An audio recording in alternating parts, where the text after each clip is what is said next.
नाज़रीन अस्सलाम वालेकुम। नाज़रीन, कोई ही दिन ऐसा होता होगा जब बहुत सी सियासी चीज़ें एक ही दिन में इकट्ठी हो जाएं, लेकिन आज पाकिस्तान की सियासत की सूरत हाल बहुत ही ज़्यादा दिलचस्प है। दो तीन इसकी की डेवलपमेंट्स हैं।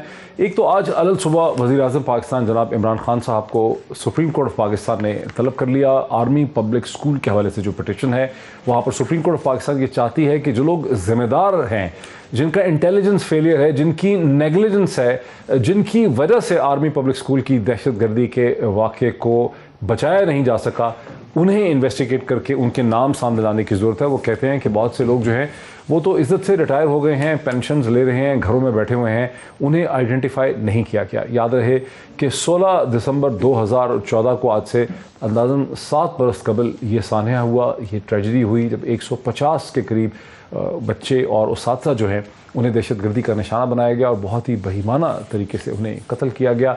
अब सुप्रीम कोर्ट ऑफ पाकिस्तान ये कहती है, एक petition supreme court of Pakistan के पास है, बहुत देर से इसके हवाले से एक 500 सफ़ात से ज़्यादा की कमीशन रिपोर्ट भी आ चुकी है, लेकिन सुप्रीम कोर्ट ऑफ पाकिस्तान वज़ीर आज़म से ये चाहती है कि वज़ीर आज़म निशानदेही करें और 4 हफ्ते के अंदर एक रिपोर्ट जो है उसे सुप्रीम कोर्ट के सामने लाया जाए। ये तो एक ऐसी इंपॉर्टेंट डेवलपमेंट है जिसकी सियासी अहमियत जो है वो ठीक तरह से समझ नहीं आ रही कि इसकी इम्प्लीकेशन जो हैं वो क्या होंगी। साथ ही हम देखते हैं कि हुकूमत जो बहुत ही पुरएहतमाद थी कि 11 नवंबर को एक जॉइंट सेशन पार्लियामेंट में वो अपने साथ जो बिल पास करवाए हैं नेशनल असम्बली से, खास करके जो इलेक्ट्रॉनिक वोटिंग का बिल है, उसे हुकूमत वहाँ पर एक कंसेंसस डेवलप करेगी, उन्हें पास कर लेगी। लेकिन उसके बाद हुकूमत को यके बाद दिगरे 2 बिल्स में नेशनल असम्बली में नाकामी हुई और उसके बाद हुकूमत लगता है घबरा गई है और हुकूमत के 2 एलाइज, एक तरफ PMLQ और दूसरी तरफ मुत्तहिदा कौमी मूवमेंट ने इलेक्ट्रॉनिक वोटिंग मशीन पर अपने तहफ़्फ़ुज़ात का इजहार किया और हुकूमत ने पार्लियामेंट में बुलाए जाने वाले सेशन को मौखर कर दिया है।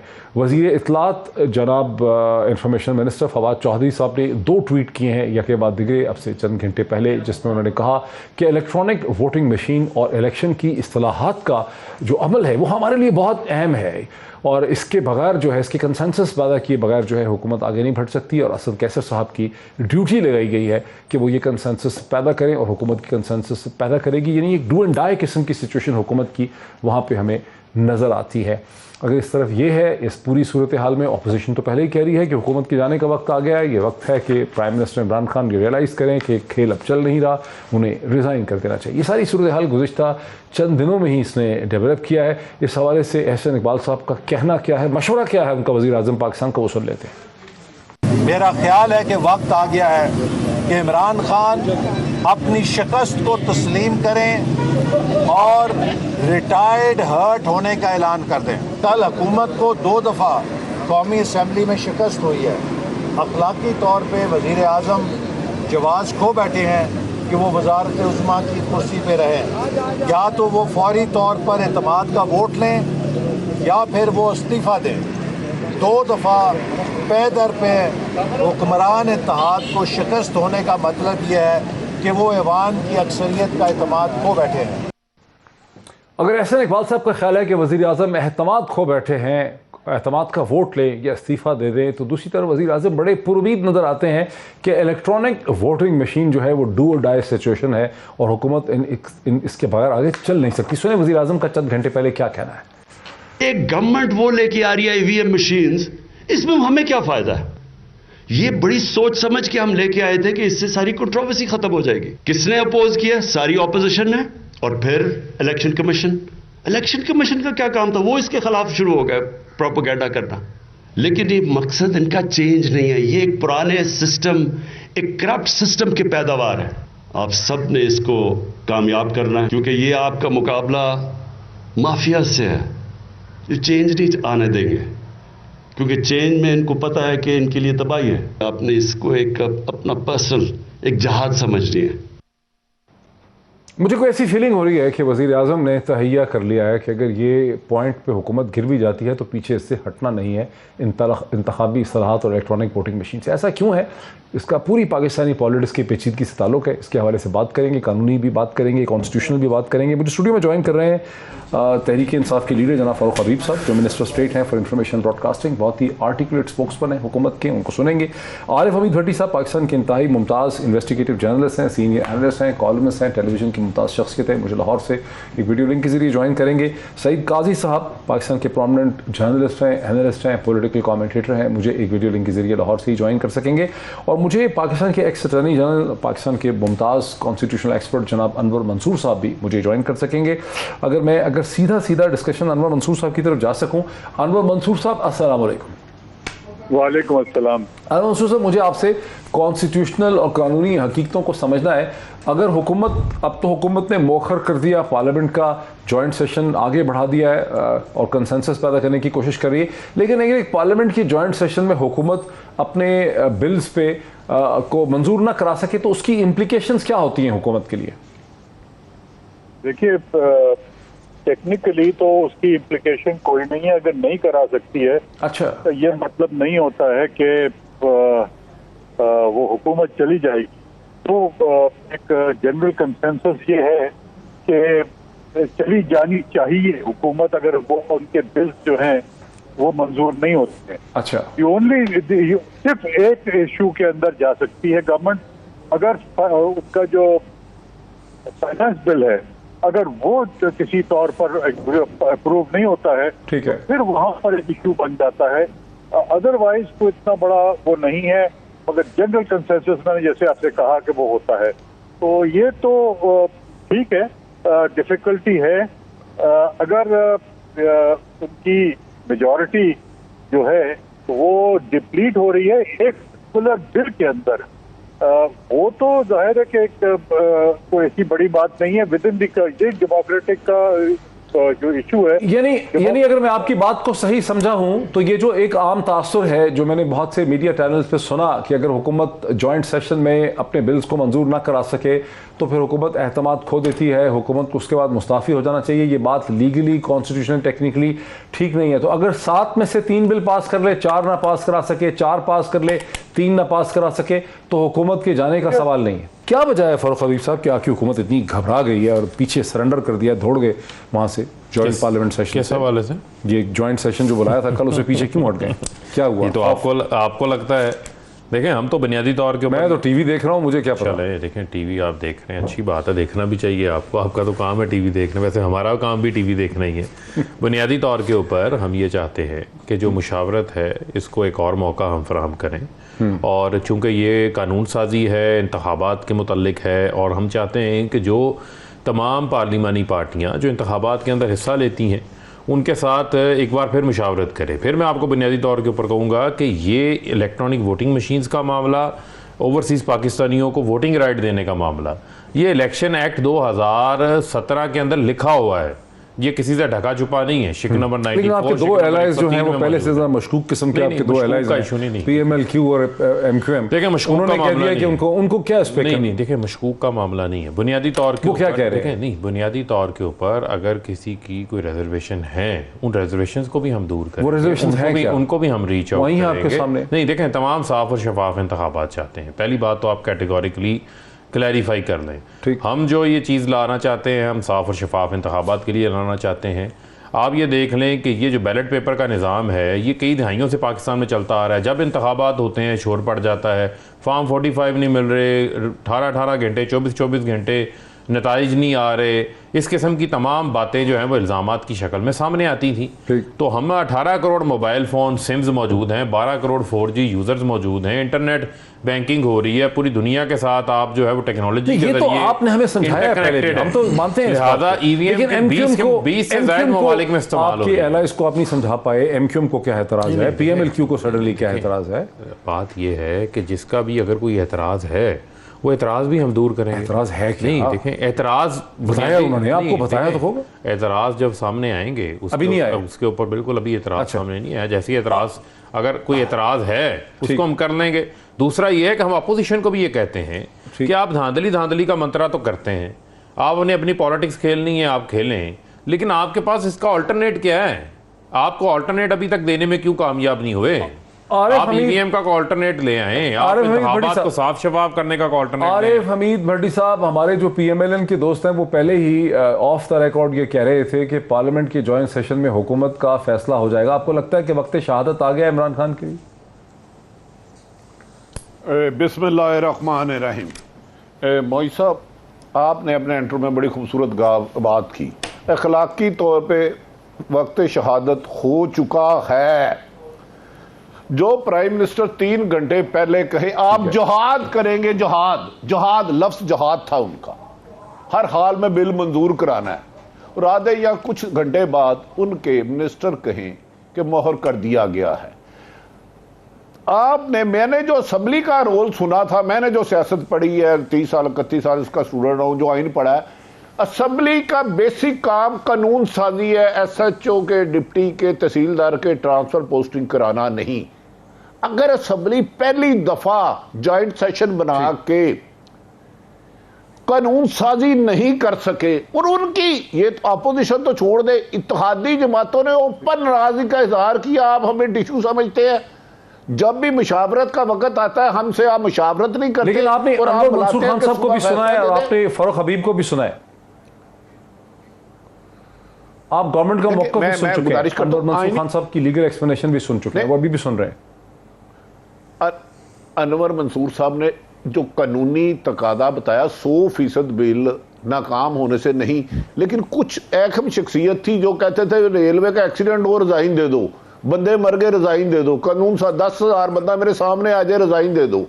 मैं अखलाकियात की बात कर रहा हूं, जो क्योंकि मैंने 4 साल अखलाकियात का दर्स बड़ा गौर से सुना था, मैं तो उनकी बात करूं, वो यकीनन आईनी और कानूनी तौर पर नहीं जा सकते, लेकिन इसका मतलब है अगर बिल पास नहीं होते तो आप मेजोरिटी खो चुके हैं, अक्सरियत खो चुके हैं।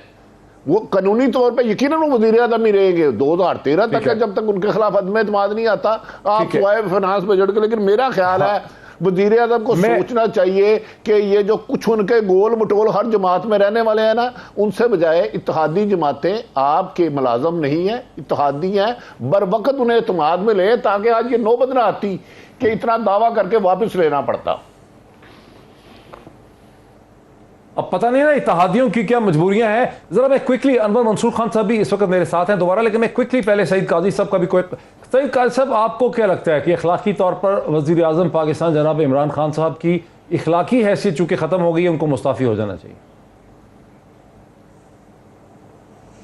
देखें, ये इखलाकियात जो है ना तो अमूमी तौर पर आलमी सियासत हो या दाखिली सियासत हो, उसमें ज़बानी जमा तफरीक के लिए तो आप ज़रूर इस्तेमाल कर लिया करें, लेकिन इसकी अमली तौर पर इसकी कोई ट्रांसलेशन नहीं होती और ना ही कोई करता है।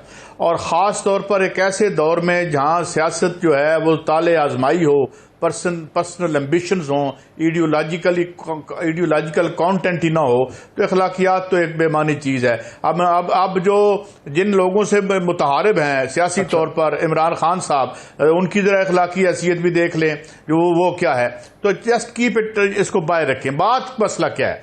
मसला हमारा ये है कि जब 70 के इलेक्शन के बाद से, जब से ये 88 के बाद वीक गवर्नमेंट्स और बीच में मार्शलाई वक्फे आते रहे हैं, हमारी जो पार्लिमानी जमहूरियत के जरिए हुकूमतें आती रही हैं, ये अपनी ताकत अपने इंट्रिंसिकली नहीं ड्रॉ करती, ये बाहर से ड्रॉ करती हैं। और इन्होंने बेसिकली तमाम एन ब्लॉक और एन मैस कह रहा हूं मैं, इन्होंने इतनी इनरोड्स नहीं बनाए, या जिसे आप इस्तिलाही एतबार से कहते हैं कि जिस तरह कौमी जमहूरी इनकलाब अमेरिका में हुआ था, या और जो ताकतवर रियासतों में जो एक जमहूरी एलीट सामने आई थी, उससे अगर करें, इवन इंडिया को भी आप देख लें, वहां भी जो है वो अंबानी को बैंक रोल करने पड़ते हैं मोदी के इलेक्शन। तो इसलिए जब तक इनके, अच्छा आप रह गए तादी, आप क्या एतमाद में लें? एतमाद क्या है? एतमाद ये है मूल सलाई साहब को वजीर बना दो, हमें जो है lucrative ministry. Look at the इस्तिलाह, आप देखें कि ल्यूक्रेटिव क्या होता है? सारे वजीरों की तनख्वाहें तो बराबर होती हैं। नहीं, मैंने ये मिनिस्ट्री नहीं लेनी, हाँ हमारे आज से दुख दलिदर दूर हो गए हैं क्योंकि हमें मिनिस्ट्री मिल गई। तो एक इस किस्म का खेल ये चल रहा है। He might have lost the majority, I don't know, opposition आए आके नो ट्रस्ट फॉरवर्ड अपना टेबल कर दे, खान साहब हार जाएंगे तो हार जाएंगे, नए आने वाले नए आ जाएंगे।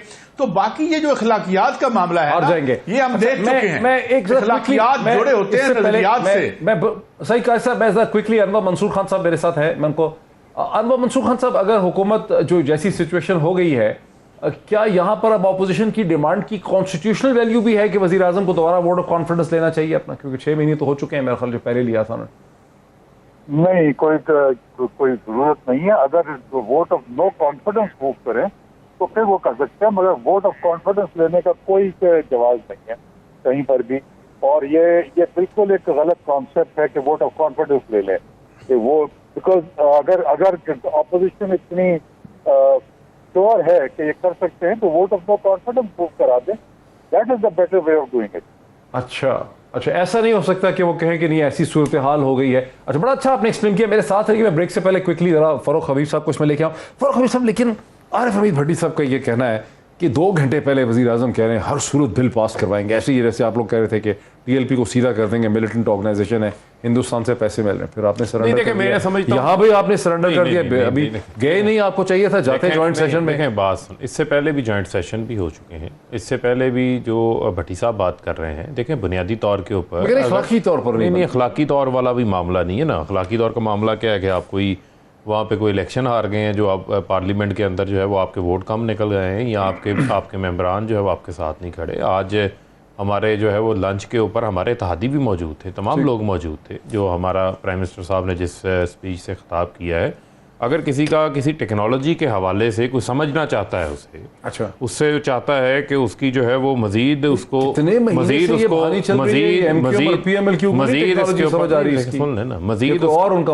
उसके ऊपर उसको एतमाद में लिया जाए, तो मैं नहीं समझता कि उसके ऊपर किसी किस्म का कोई एतराज़ होना चाहिए।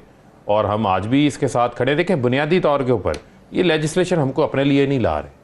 आप मुझे सिर्फ ये बता दें कि आज रहेंगे, वैसे आप देखें खड़े रहेंगे, आप ये मुझे बताएं कि आप चाहे सेनेट का इलेक्शन हो, open and traceable ballot People's Party Noon League ने लिखा, लेकिन किया करने की कोशिश किसने की? इमरान खान ने की। उन्होंने अमल दरामद नहीं किया। इसका मतलब ये है कि धांधली का सिर्फ एक रिहाटिक है जो इनके दिमाग में है, अमली तौर के ऊपर ये कुछ करने को तैयार नहीं है। अमली तौर पर जो इकदाम लिए हैं वो हमने लिए हैं, उसके लिए हम काम कर रहे हैं। हम चाहते हैं मुल्क के अंदर जो है वो जमहूरियत मजबूत हो, साफ शफाफ इंतखाबात हो। और एहसन इकबाल साहब की बात की क्या हैसियत है? उनकी पार्टी के अंदर सब कह रहे हैं नहीं, उनकी पार्टी के अंदर 10 लीडर हैं, 10 की 10 जुबानें हैं। सबसे बड़ी बात है कि मरियम आ जाएंगी, वो कोई और बात करेंगी, शहबाज शरीफ कोई और बात करेंगे। नहीं, देखें इनके इस्तीफे मांगने से क्या होता है, पहली बुनियादी तौर के ऊपर तो ये बात है। दूसरी बात यह है कि पहले शहबाज शरीफ और मरियम अपनी पार्टी का तो फैसला कर लें कि उनकी पार्टी के अंदर लीडर कौन है, फिर हमसे इस्तीफा मांग ले। ब्रेक ले लूँ मैं, तो फिर ऐसा लगता है कि हुकूमत जो है इंतखाबी इस्लाहात से पीछे नहीं हटेगी और हुकूमत जो है इसको फाइट करेगी। इसको एक ब्रेक लेते हैं, ब्रेक के बाद इसको मजीद समझते हैं आफ्टर द ब्रेक। नाज़रीन वेलकम बैक। मैं सीधा चलता हूँ जनाब आरिफ हमीद भट्टी साहब की तरफ। आरिफ साहब, मैंने बड़ा आपका साथ दिया प्रोग्राम के पिछले हिस्से में। आपने जिस इखलाकी पोजीशन के तहत आप चाहते हैं कि वज़ीर आज़म पाकिस्तान रिज़ाइन कर दें, मैं आपके साथ हूँ। लेकिन मसला ये कि ना सईद काजी साहब उसको बाय कर रहे हैं, ना आपने देखा कि एक्स अटॉर्नी जनरल जो हैं अनवर मंसूर उसको बाय कर रहे थे, और ना ही ज़ाहिर है कि फ़ारूक हबीब साहब ने तो बाय उसको करना नहीं है, वो भी नहीं कर रहे। लेकिन फ़ारूक हबीब साहब ये कह रहे हैं कि अगर हमारे कोई इत्तेहादी ऐसे हैं जिन्हें इलेक्ट्रॉनिक वोटिंग मशीन और इंतखाबी इस्लाहात की टेक्निकलिटी जो समझ नहीं आ रही, तो फिर हमने वक्त ले लिया है कि हम उनको समझाएंगे। मेरा आपसे सवाल यह है कि तो कई महीने से हुकूमत समझा रही है, क्यों नहीं समझ आ रही PMLQ को और MQM को? क्या इसमें ऐसी साइंटिफिक मुश्किल है जो नहीं समझ पा रहे हो? अच्छा डॉक्टर साहब, नहीं, मेरा ख्याल में इसमें नीतों का अमल दखल है। मुझे सिर्फ 1 मिनट चाहिए। मैं इस्लाहात का पाकिस्तान में सबसे ज़्यादा हामी था जब वज़ीर आज़म इमरान खान साहब ने ये कहा, तो मैंने कहा अगर ये वज़ीर आज़म इस्लाहात ले आते हैं तो 22 करोड़ अवाम पर एहसान होगा। पिछले 30 सालों से मैं इलेक्शन कवर कर रहा हूँ, हर हारने वाला जीतने वाले पर इल्ज़ाम लगाता है धांधली है। मैं वज़ीर आज़म की तारीफ काबिल तस्लीम 10 दफ़ा कर चुका हूँ, लेकिन जिस दिन से डस्का रिपोर्ट आई है मैं मानते नहीं वज़ीर आज़म मौजूदा इस्लाहात कर सकते हैं। यार AC के कमरे में AC असिस्टेंट कमिश्नर हुकूमत पंजाब के मतहत फ्रॉड की प्लानिंग की जा रही है। DPO लूम में है, लाहौर का एक बहुत बड़ा हाउस जिसे पता नहीं कौन सा हाउस कहते हैं, वहां से डायरेक्शन जा रही है। मुझे यकीन था, ईमानदारी से कह रहा हूं, जिस इमरान खान साहब को मैं जानता था, जब ये रिपोर्ट आई थी मैंने कहा था इमरान खान साहब की हुकूमत जाए ना जाए, इमरान खान साहब धांधली पे कंप्रोमाइज नहीं करेंगे। याद रखें कि जो 126 दिन का धरना था सिर्फ 4 हल्कों का था, सिर्फ 4 हल्कों का, 4 बंदों का मामला था।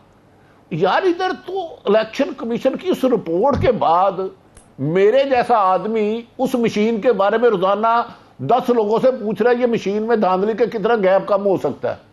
मेरे जैसा आदमी उस दिन से स्टोरी पे काम करना शुरू हो गया। और अच्छा, यानी अब आपको ये शकूक है कि जो मशीन है उसके अंदर भी हुकूमत कोई धांधली का तरीका रखेगी? मशीन के अंदर भी इस कोई इमरान रख लेंगे, खान उसके अंदर कोई ऐप डाल देंगे। इलेक्शन, क्या आपको शक है? अब मुझे शुबा हो गया। मैं इस पे काम कर रहा हूं पिछले 8 दिन से, बीइंग ए रिपोर्टर।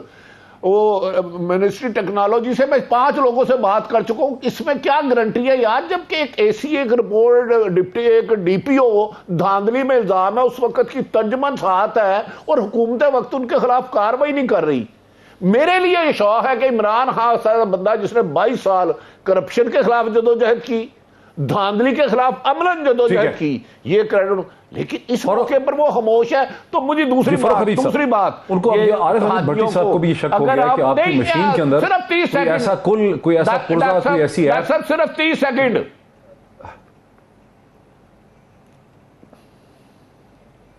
जी जी। अच्छा डॉक्टर साहब, मैं सिर्फ देखें, गुजारिश है कि अगर आप इत्तेहादी जमातों से आप वजीर आजम बन सकते हैं, इत्तेहादी जमातों के वोटरों से आप वजीर आजम बन सकते हैं, तो इत्तेहादी जमातों को एक दिन पहले की बजाय इलेक्ट्रॉनिक रोम्स होनी चाहिए थी। नैब रिफॉर्म्स अगर गलत नहीं, उसको पहले इत्माद में लेना चाहिए था। ये मुनासिब नहीं होता कि मैं डॉक्टर मोहित पीरजादा की वजह से एक मुल्क के अहम तरीन मोहदे में पहुंचाऊं और 3 साल उनसे मुशावरत ही कोई ना करूं, जब जरूरत पड़े डॉक्टर साहब आप मेरी मदद करें। ऐसे नहीं होता, इत्तेहादियों को साथ लेके चलना। ये फरूख हबीब साहब से समझना पड़ेगा। मैं इसका इंसाइडर नहीं हूं, जरा उनको बोलने का मौका दीजिए प्लीज। फरूख हबीब साहब, क्या वजह है जो 2 सवाल उन्होंने रेज कर दिए? एक तो ये कि कोई सॉफ्टवेयर ही ऐसा रखेंगे, कोई बटन, कोई प्लग ऐसा डालेंगे कि उसके जरिए करप्शन हो सकती है, बिकॉज नीयतें ठीक नहीं है। दूसरा ये कि ब्रीफ देखें, पहले तो बुनियादी तौर के ऊपर बात यह है कि जो ईवीएम्स हैं ये हुकूमत नहीं बना रही। ये तो ओपन टेंडरिंग होनी है, ओपन बिडिंग होनी है, इलेक्शन कमीशन ने प्रोक्योर करनी है। अब बुनियादी तौर के ऊपर आप देखें, बात ये है, डिबेट हम वो कर लें ना जो कि कानूनी है। हुकूमत कानूनी तौर पर सुन लेना डॉक्टर साहब, सुन लें। कानूनी तौर के ऊपर हम क्या तरमीम लेकर आना चाहते हैं, क्या तरमीम लेकर आए? हमने इलेक्शन कमीशन को प्रोक्योरमेंट करने के लिए शिक नंबर 103 इलेक्शन एक्ट 2017 में उसको एनेबल कर दिया है कि वो मशीनें प्रोक्योर कर सकती है और उससे इंतखाबात करवाए। अब इलेक्शन कमीशन की तसल्ली जो है वो फ्रांस की मशीन पे होती है, वो वहाँ से मंगवा ले, उनकी बरतानिया में होती है, अमेरिका से होती है, वहाँ से मंगवा लें। यहाँ पे तो जो मशीन बनाई गई है वो मशीन तो बनाई गई है कि भाई ये मशीन भी है, इसको भी आप देख लें। अब वो जो मशीन बनाई है वो यहाँ का पाकिस्तान का एक क्रेडिबल इदारा है जो वो बना रहा है। इसके अलावा मशीनें बाहर से भी आ सकती हैं। ये तो जवाब हो गया उस चीज का, हुकूमत का काम है, मशीन के अंदर कोई पुर्जा ऐसा, हुकूमत का काम है उसका सरमाया फराम करना, नंबर 1। नंबर 2, ये मशीन इंटरनेट से कनेक्टेड नहीं है, ये हैक नहीं हो सकती, स्टैंड लोन मशीन है। इससे आपका वोट मुस्तरद हो जाते हैं। 15 लाख वोट मुस्तरद हुए।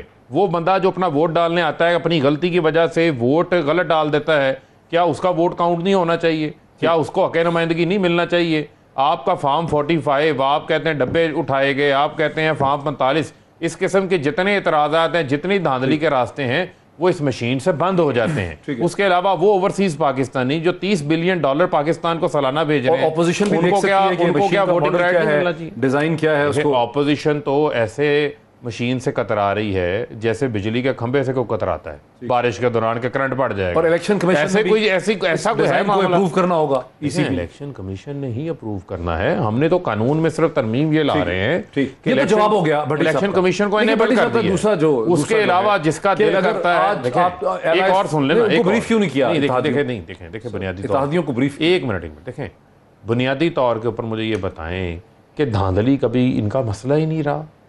क्रिकेट के अंदर भी न्यूट्रल नहीं, एक मिनट, क्रिकेट के अंदर भी न्यूट्रल अंपायर इमरान खान लेकर आए थे। मुझे आप ये बताएं, 126 दिन का धरना भी हमने दिया। आसिफ अली जरदारी ने कहा था आरो इंतखाबात हैं, नून लीग ने कहा था सिंध में हमारे साथ धांधली होगी, किसने को अमली काम किया? इस बार कहा इन्होंने धांधली होगी। कितनी इलेक्शन पिटीशंस आई हमारे पिछले साल? हमने 4 हलकों के लिए इलेक्शन ट्राइब्यूनल्स में भी गए, को ब्रीफ नहीं किया। एक मिनट, नहीं देखें, इलेक्शन जो हमारे इत्तेहादी हैं उन इत्तेहादियों को हम मुसलसल अपने साथ एंगेज रखते हैं, मुशावरत भी लेते हैं, काबीना का हिस्सा भी हैं। नहीं, कोई नहीं पीछे हटा। जैसे मैंने आपको कहा कि आज प्राइम मिनिस्टर का जो तकरीब थी, उस तकरीब के अंदर तमाम इत्तेहादी हमारे मौजूद थे। अच्छा। उनके पूरे नंबर्स वहाँ पर, उनके पूरे नंबर्स मौजूद थे। 2 चीज़ें बड़ी अहम हैं। हम ये चाहते हैं कि अपोजिशन को ये मौका ना मिले कि वो ये कहें कि हमारे साथ वसी पैमाने पर मुशावरत नहीं की गई। उसके लिए असद कैसर और हमारी पार्टी के जो स्पीकर हैं असद कैसर साहब और हमारी पार्टी की जो सीनियर लीडरशिप है उनको ये टास्क दिया गया है कि आप एक बार इनसे फिर इसके ऊपर बात करें, ताकि हम चाहते हैं कि इंतखाबात हैं, इंतखाबात सबसे मुतल्लिक हैं, तो इसके ऊपर ये लोग आए। अगर ये नहीं आते और विद किसी सॉलिड आर्गूमेंट, किसी सॉलिड प्रपोजल नहीं आते, इट्स मीन कि ये ठप्पा माफिया के हामी है, ये मुल्क के अंदर धांधली ज़्यादा इंतखाबात के हामी। सही काज साहब, आगे चलते हैं। आपको क्या लग रहा है कि हुकूमत अपने इन दो इत्तेहादियों को, जो मशकूक किस्म के इत्तेहादी हैं, इनको पिछले 3.5 साल से सब लोग मशकूक ही समझते हैं, PMLQ और MQM, इनको हुकूमत कन्विंस कर लेगी, ये कहीं और जाके कुछ समझाना पड़ेगा? ये नेगोशिएशन इनके साथ करनी है, किसी और से करनी? इनको कहीं और से कोई समझा सकता है, इस बात पर तो मैं आपका इत्तेफाक कर दूं। लेकिन जरा मैं धांधली के इशू पे आ जाऊं। पहला तो चंद दिन पहले जो खाकान अब्बासी साहब ने मेयर बुखारी साहब के प्रोग्राम में फरमाया कि हम जितने इलेक्शन जीते हैं वो भी धांधली से जीते थे। ये आप इसका क्लिप निकलवा सकते हैं। 2013 के इलेक्शन में एक कानून मौजूद था, इलेक्टरल लॉ था, जिसको तब्दील किया था इसाक डार ने। वो कानून ये था कि जो एक इलेक्शन का उम्मीदवार है उसका शिनाख्ती कार्ड भेजा जाएगा स्टेट बैंक को बजरिया इलेक्शन कमीशन, और वो देखेगा ये डिफॉल्टर तो नहीं है। जब इलेक्शन हो गया तो पता चला, 2013 की बात कर रहा हूं, तो खबर छपी कि जनाब कोई तफसील स्टेट बैंक ऑफ पाकिस्तान को भेजी ही नहीं गई। चुनाचे एन ब्लॉक तमाम लोगों ने 2013 में ये इलेक्शन लड़ा, जिनकी स्क्रीनिंग ही नहीं हुई। बाद में जब वो कादियानी वाला मसला हुआ तो वो भी बड़ा गलत था, उसके लिए हम सारे दुखी थे, मगर उसके साए तले जो बड़ी वारदात की थी इन्होंने, वो इलेक्शन में इसाक डार साहब ने वो कानून ही खत्म कर दिया था। तीसरी बात यह कि एक पार्टी पिछले 3-4 साल से कहती है इमरान खान सिलेक्ट हुआ है, गोया खुदा न खास्ता खाकम बदहान, ये मेरी राय नहीं है, इलेक्शन कमीशन तो इलेक्शन कमीशन नहीं है, इलेक्शन सिलेक्टर है, उनको आज तक नोटिस नहीं गया।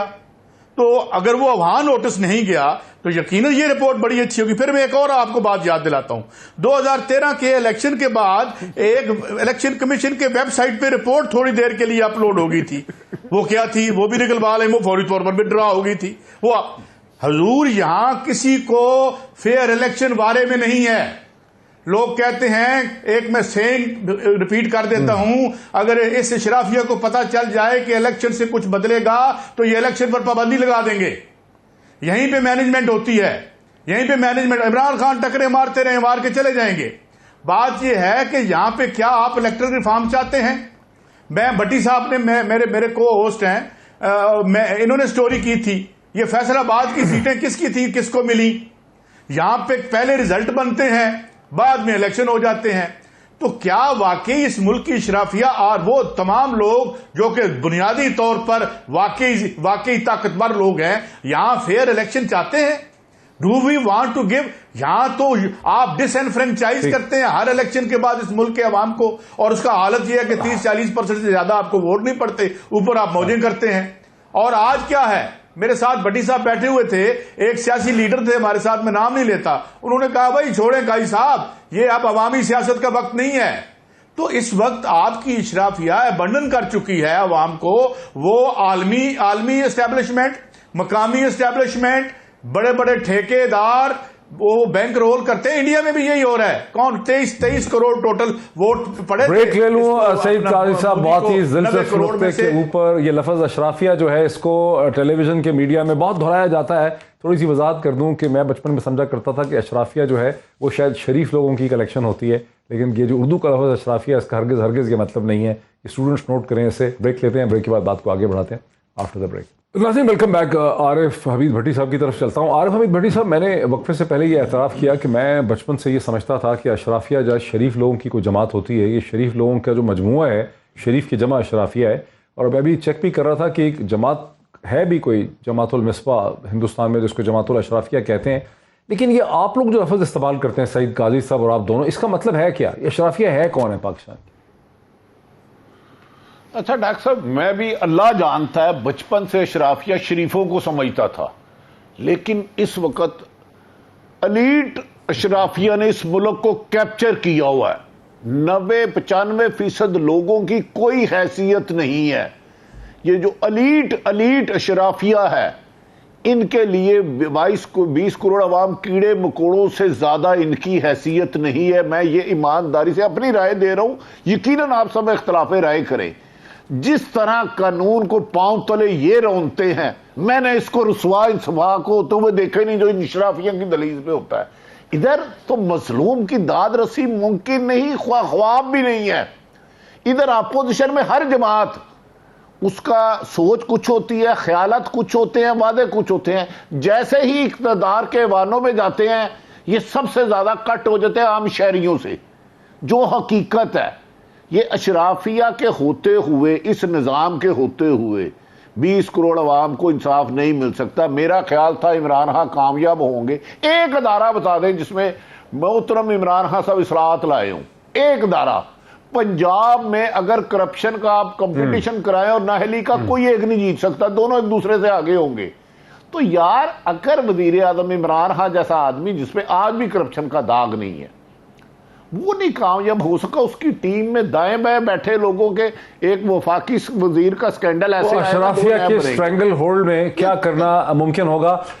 ये मेरे साथ है, ये कानून से नहीं। आरिफ हमीद भट्टी साहब, थोड़ा सा मैं वजाहत कर दूं आवाम के लिए कि जी 25 करोड़ की आबादी में अगर 1% को भी अशराफिया में शामिल कर लें तो 25 लाख होंगे। तो मेरा ख्याल है कि 1% भी नहीं होंगे, ये तो चंद हज़ार लोग होंगे जिन्हें पाकिस्तान के तमाम सियासी और माशी ढांचे पे कंट्रोल है।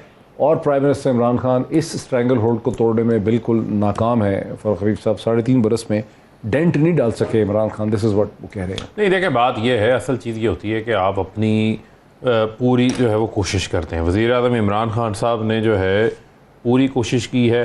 माफियाज़ को आज से पहले किसने हाथ डाला? वज़ीर आज़म इमरान खान ने डाला। ब्लैकमेल किसको किया गया? वज़ीर आज़म इमरान खान को करने की कोशिश की गई। डे 1 से इमरान खान को ये कहा गया कि आपकी हुकूमत नाकाम होगी। डे 1 के ऊपर जो है वो उनको तकरीर करने नहीं दी गई। कभी अदम एतमाद की कहानियाँ, कभी लॉन्ग मार्च की कहानियाँ, कभी जो है वो आपके ख़िलाफ़ इस्तीफ़े आ रहे हैं जनाब उसकी कहानियाँ, कभी जो है वो आपको पता है हमारी कोलिशन गवर्नमेंट भी है, हमारे पास तो कोलिशन गवर्नमेंट है ना। इसके बावजूद अगर इमरान खान आज भी अपने असूलों के ऊपर खड़ा है, उन चीज़ों से पीछे नहीं हटा। मुझे आप ये बताएं, फैटफ के मामले के ऊपर 34 शिक्के लेकर आ गए, ये लें जी नैब को बंद कर दें, 1 अरब से नीचे की करप्शन, कोई करप्शन नहीं। जिसको साल सजा हुई 5 साल बाद वो दोबारा हल हो जाएगा इलेक्शन लड़ने से पहले। 1999 से पीछे की करप्शन, कोई करप्शन नहीं है। ऐसा तो नहीं आप मुझे ये बताएं, आप सिर्फ से सुन लें, आप ये मुझे बताएं कि ना हम जो है वो एहतसाब के अमल से पीछे हटे, माफियाज के पीछे हम गए, शुगर माफिया के पीछे हम गए, आटा माफिया के पीछे हम गए, इनको नकेल डाला, 650 अरब रुपए का टैक्स जो है पकड़ा गया। कंपटीशन कमीशन ऑफ पाकिस्तान जो है इनको जुर्माना करता है, अदालतों से स्टे ले लेते हैं, हम जाके स्टॉक उठाने लगते हैं, फिर अदालत के पास चले जाते हैं। जहां कहीं हुकूमत एडमिनिस्ट्रेटिव एक्शन लेने की कोशिश करती है उसके रास्ते में रोडे अटका दिए जाते हैं। लेकिन इमरान खान ने किसी जगह कंप्रोमाइज़ नहीं किया। ठीक बात की भट्टी साहब ने कि इमरान खान के ऊपर जो है वो किसी किस्म का कोई करप्शन का कोई दाग नहीं, उसकी किसी किस्म की फैसला साजी में उसका कोई अपना जाती इंटरेस्ट नहीं है। नहीं, एक मिनट सुनिए, बिगाड़ना ना बिगाड़ने वाली में जब 22 साल लगे हमें इक़्तिदार में आने में, हम एक लंबा पूरा रूट काट के आए, जमहूरी रास्ते से आए हैं। ये जो माफियाज जो इनका गठ जोड़ यहाँ पर है, जो इंट्रेंच्ड हैं, जिनकी जड़ें यहाँ पर हैं, इनको निकलते निकलते वक्त लगेगा। सही कहा साहब, सारा माफिया चीखे मार रहा है। कहीं ऐसा तो नहीं है कि अशराफिया का जो असल अशराफिया जो ताकत है, यानी जो एंट्रेंच अशराफिया है, उसका मुकाबला करने के लिए इमरान खान साहब को लाइक माइंडेड पॉलिटिकल अलायंस चाहिए था। इमरान खान साहब के पास कोई सियासी इत्तेहाद नहीं है, उनके कोई सियासी हलीफ नहीं है, वो तन तनहा खड़े हैं अशराफिया के मुकाबले में। देखिए डॉक्टर साहब, पहली बात तो ये कि हमें दुश्मन को आइडेंटिफाई करना पड़ेगा कि जिसकी लड़ाई किसके साथ हो रही है, और आखिर ये अशराफिया है कौन, ये कौन लोग हैं, पहले तो उनका ये पता करें। और उसमें मेरी नाचीज राय ये है कि ये इस वक्त पाकिस्तान के जो प्राइम मिनिस्टर ऑफ पाकिस्तान है, उनके पास 20% मैशत है जो वो कंट्रोल करते हैं। 80% मैशत वो है जिसे आप कार्टल्स कहते हैं। ठीक, मुझे जरा इजाजत दीजिए कि मैं परवेज रशीद साहब, मुझे बताया गया कि परवेज रशीद साहब मेरे साथ फोन लाइन पे हैं। परवेज रशीद साहब, अस्सलाम वालेकुम। वालेकुम सलाम। परवेज रशीद साहब, बहस यही हो रही है कि क्या वक्त आ चुका है कि वज़ीर आज़म इमरान खान को रिजाइन कर देना चाहिए? हमने कानूनी भी बात की, कॉन्स्टिट्यूशनल भी की, कोई कॉन्स्टिट्यूशनल लीगल बेसिस बन नहीं रहा। आपकी जमात मसलसल ये कह रही है, शहबाज शरीफ साहब ने भी यही मुतालबा किया, एहसन इकबाल साहब भी यही चीज़ कह रहे हैं। चले मैं ज़रा ऐसे अल्फाज में बात कहता हूँ जिसमें वज़ीर आज़म जो भी हों उनका कोई भी नाम हो, उनकी किसी तरीके से सुबकी ना हो।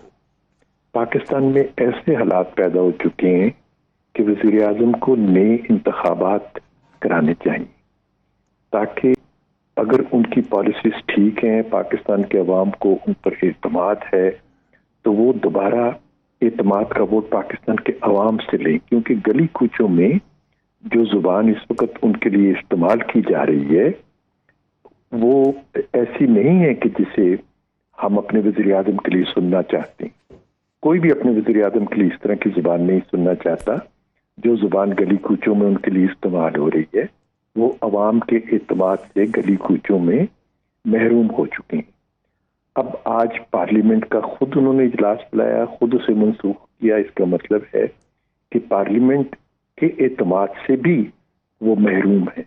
तो जो शख्स गली कूचों का एतमाद खो चुका हो, जो पार्लियामेंट का एतमाद खो चुका हो, उसके अपने लिए बेहतर है कि वो दोबारा वोट ऑफ कॉन्फिडेंस के लिए पाकिस्तान के अवाम के पास जाए। तो मैं ये नहीं कहता कि वो इस्तीफा दे, मैं ये कहता हूँ कि वो नए इंतखाबात का इब्तिदा जो है उसको शुरू करा दें। बहुत शुक्रिया परवेज़ रशीद साहब ने बहुत ही शुस्ता, बहुत ही महज़्ज़ब ज़ुबान में अपना मुतालबा जो है वो रखा है। क्विकली मेरे पास 1-1.5 मिनट खाली रह चुका है, इसलिए मैं उनका भी शुक्रिया अदा करता हूँ। फ़ारूक हबीब साहब को क्विक रिस्पॉन्स देखिए, बात ये है, सादा सी सिर्फ बात है, परवेज़ रशीद साहब ने जब ये ख्वाहिश का इजहार किया, सुन लें, बात यह है कि बंदा मुतालबा वो दोहराए जिस मुतालबे के ऊपर इन्होंने कभी खुद अमल दरामद किया हो। ये गली कूचों में जो गली गली में शोर है, पूरा टब्बर चोर है, ये नारे भूल गए? ये क्या ख़त्म हो गए थे क्या उस वक्त? इन्होंने कोई नए इंतखाबात नए इंतखाबात का जो है वो ऐलान कर दिया था इन्होंने पकड़ के। किसी किस्म की ऐसी कोई सूरत हाल नहीं। ये सिर्फ और सिर्फ जो है वो इनकी दिली ख्वाहिश है। ये चाहते हैं कि पाकिस्तान को स्टेबलाइज ना होने दें। आज पाकिस्तान की इकॉनमी चल रही है, आज पाकिस्तान की एक्सपोर्ट्स में इजाफा हो रहा है, आज पाकिस्तान के अंदर इंडस्ट्रियलाइजेशन हो रही है, महंगाई है। देखें, महंगाई तो डॉक्टर साहब ठीक है, पेट्रोल, आपकी बात ठीक है, कुछ इम्पोर्टेंट इन्फ्लेशन है। आज अगर मैं आपके सामने डेटा रखूं, मैं आपके साथ शेयर कर दूंगा प्रोग्राम के बाद, जिन चीज़ों के ऊपर हमारा कंट्रोल है पिछले साल की बनिस्बत आज उनके अंदर बेहतरी है, क्योंकि हमने इंटरवेंशंस की हैं। अच्छा, मैं क्विकली 30 सेकंड सही कहा साहब, ये कोई लुकमा दे दे अपना आखिरी वर्ड आपका, ब्रेक खत्म हो रहा है। देखें, अगर एक आदमी जुर्म करता है, वो कोई कत्ल कर देता है गोया, तो क्या हम उसे जाके कहेंगे कि यार आप बड़ा इखलाकी तौर पर घर जाके खुदकुशी फरमा लें? देखें, there are certain ways to oust a prime minister. जाएं भाई, आपके पास अपोजिशन है, वो अवाम, आप गली में चले जाएं, गली में जाके जुलूस निकाल दें, आप असेंबली में चले जाएं, असेंबली में जाके आप जो है वो उनको नो कॉन्फिडेंस कर दें। अब जो आला इखलाकी इक़दार आपके बिल्कुल सही। वक्त हमारा खत्म हुआ। ऑपोजिशन डिमांड करती है कि वजीर आजम अपना एहतमाद खो चुके हैं, उनकी इखलाकी हैसियत खत्म हो चुकी है, उन्हें नए इंतखाबात करवाने चाहिए। इसके हवाले से जो बहस हुई वो आपने सुनी। आज इतना ही, फिर आपसे मुलाकात होती है। बहुत शुक्रिया।